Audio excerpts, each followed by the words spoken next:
Hi guys, wrapping it up now. This is really the final chapter. I'm not going to do any more than this in terms of a career retrospective. Okay, it's been 5 years on this site. I've enjoyed the heck out of it. And I'll give you a little tease for the next episode, which is not musical and is probably my final episode. Meaning I wanted to wrap it all up with what a 73-year-old guy has learned in his life as the major lessons. Some of them musical, some of them not. They're not for everyone. I'm not saying that the same conclusions I've drawn as of living this life, as long as I've lived it, are conclusions you should draw. But it should be interesting. And I hope you enjoy that once I put that together, okay? So when we're talking a career retrospective, the final episode will be a life retrospective. So stay tuned for that, okay? This chapter is on outside money. Outside money means outside the industry money. And though I'm grateful that a whole bunch of people stepped up to the plate and either hired me or invested in me or signed me or whatever, these were outside money people. And without naming any names or the specific years, I can tell you that at the end of my traditional career working for the major labels, I couldn't find work anymore. So I had to go the outside money route. And in one case, my dear, one of my best friends in the world, Harvey Cooper, I was asked to fire him. So we fired our head of promotion, meaning there was no way our records were going to get promoted. And I had to actually have that talk with Harvey Cooper, my dear friend, one of my best friends in the world. And I'm sorry that was difficult, let alone foreboding for what would happen next at that label. And what happened next was I was then asked to terminate our agreement with Bruce Hinton, who was one of the power players in the entire industry at the time and who was going to make it happen for us. So by getting rid of our head of promotion and our chief power player, there was no way that any product could get any decent exposure, period. So, okay, I was earning what? Back then I was earning $50,000 a year and royalties and a participation in the company. And what can I say? Nothing's going to get promoted. So yes, I was paying the bills. That's about it. I also got sued for $4 million at the end of that contract, which thankfully Mary, my ex-wife, and I, we won that lawsuit, and the people suing us had to pay the remainder of our contract.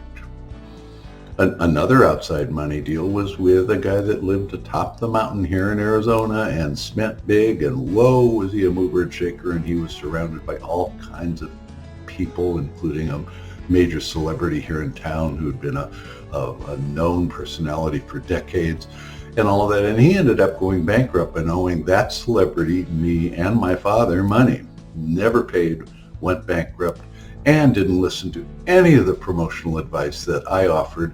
And so that was like making music that would never, ever be heard. There wasn't a chance for it to be heard.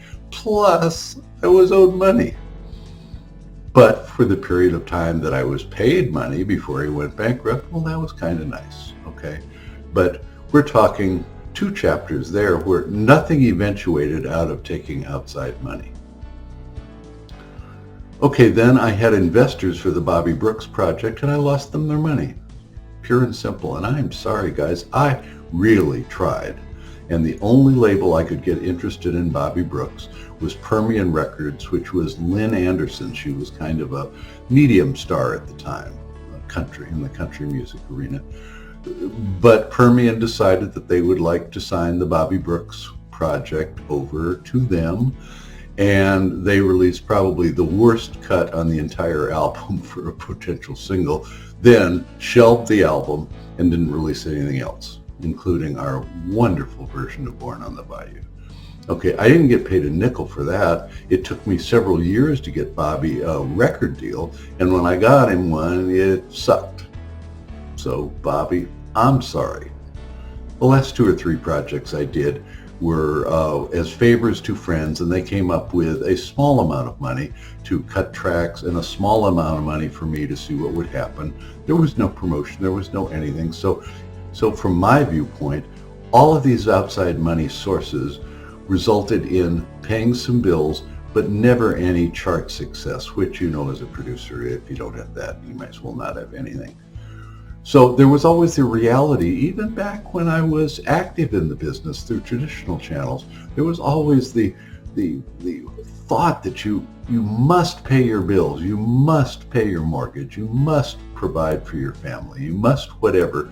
And it distracted from making music. And often you knew that the stuff you were working on wasn't going to be promoted, and that included with the major labels. I knew which labels out front were going to try to promote my stuff and which wouldn't have a chance in hell of doing it. Okay, but for me, you knew my career was over the second I went for the first outside money account. Okay, done. John's done. Last but not least, I put together for maybe, I don't know, a half an hour this morning, a collage of music from those outside money projects.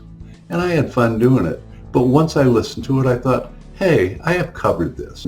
You heard the Robin Powell Lost Cuts from 1980. You've heard the Linda Seal Skinny Dipping cut for Fraternity Records.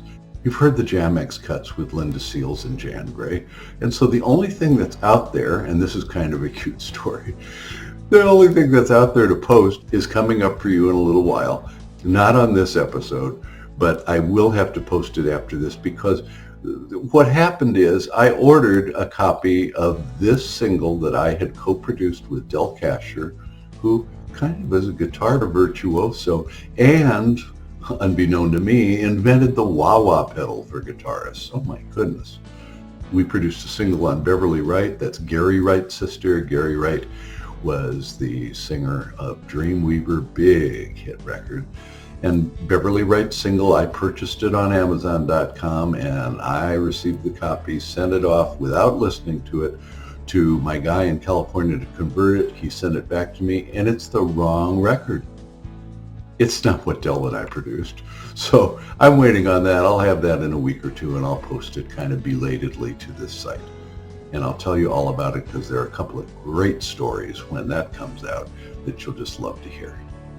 Okay, so I know I said I'm wrapping this all up, but again, got the life perspective and then got this odd little cut on For the Sake of the Children with Beverly Wright.